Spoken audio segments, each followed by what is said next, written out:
ఈ 2026 అంతా ఇంతవరకు తీసుకొచ్చాడంటే ఇక ముందు కూడా మనల్ని ఆయనే ఎబెనేజర్గా ఉండి నడిపించబోతూ ఉన్నాడు.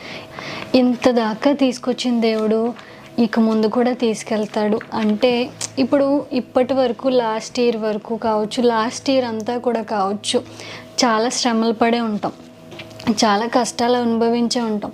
ఒక్కొక్కసారి మన ప్రయాణంలో మధ్యలో అలా ఆగి మనం చేసిన ప్రయాణం అంతా ఒకసారి చూసుకుంటే ఒక్కొక్కసారి మనకి డౌట్ వస్తూ ఉంటుంది, ఒక్కొక్కసారి మనకి అనుమానం వచ్చేస్తూ ఉంటుంది, ఒక్కొక్కసారి మనకి ఇదేంటి ఇంత దారుణంగా ఉందేంటి, ఇవన్నీ నిజమేనా, నేను అసలు ఉన్నానా, చనిపోవాలనిపిస్తూ ఉంటుంది. ఇంత ప్రయాణంలో కూడా ఒక్కొక్కసారి ఆగితే అంటే మన ప్రయాణం ఎంతో కష్టంతో కూడింది, కానీ ఆ కష్టంతో కూడిందైనా అంత దాకా తీసుకొచ్చిన దేవుడు ఇక ముందు కూడా తీసుకెళ్తాడు.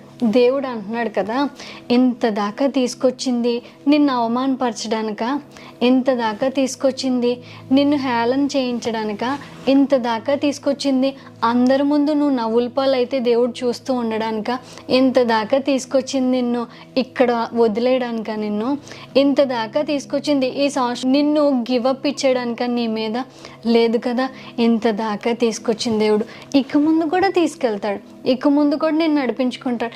ఎలాంటి సమస్య అయినా, ఎలాంటి పరిస్థితిలో నువ్వు ఉన్నా ఒక్కటి గుర్తుపెట్టుకో, అవమానపరిచే దేవుడు కాదు నువ్వు నమ్ముకుంది. నిన్ను అందరి ముందు నవ్వుల పాలు చేసే దేవుడిని కాదు నువ్వు ప్రార్థన చేస్తూ ఉంది. నువ్వు నమ్ముకొని ప్రార్థన చేస్తున్న దేవుడు ఎలాంటి పరిస్థితినైనా ఆయనకు అనుకూలంగా మార్చి అవమానానికి ప్రతిగా ఘనతనిచ్చే దేవుడు, నిందకు ప్రతిగా ఆనందాన్ని ఇచ్చే దేవుడు. ఎలాంటి పరిస్థితి అయినా కన్నీటిలో ఉన్నావేమో ఆ కన్నీటిని, దుఃఖాన్ని సంతోషంగా మార్చే దేవుడికి నువ్వు ప్రార్థన చేస్తూ ఉన్నావు. ఆయన నిన్ను ఈ మధ్య ప్రయాణంలోనే నేను చేయి విడిచిపెట్టేసే వాడు కాదు, నమ్మకమైన దేవుడు. ఎలాంటి పరిస్థితుల్లో అయినా నువ్వు నమ్మడానికి సరిపోయే దేవుడు, నమ్మదగిన దేవుడు నమ్ముకుంటూ ఉన్నాం మనం. కాబట్టి అధైర్యపడొద్దు.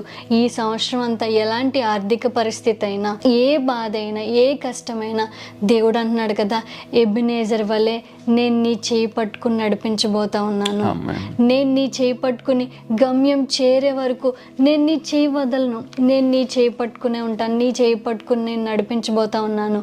ఒక్కటి గుర్తుపెట్టుకో, ఇంత దాకా తీసుకొచ్చిన దేవుడు ఇక ముందు కూడా నిన్ను తీసుకెళ్తాడు, నీ గమ్యం చేరుస్తాడు అని దేవుడు చెప్తా ఉన్నాడు.